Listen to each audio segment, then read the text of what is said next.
दूर हटाओ डैडी सैडी, बहुत पी लिया कोला कैंडी, अब करेंगे मर्दों वाली बात। डीजे अजय मलमल।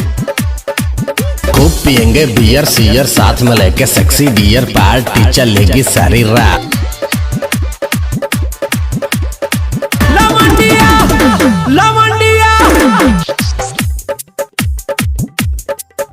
लंदन से लाएंगे रात भर डीजे बजाएंगे, लंदन से लाएंगे रात भर डीजे बजाएंगे। रजनी के स्टाइल में सिगरेट जलाएंगे, धुएं का छल्ला बनाकर उड़ाएंगे।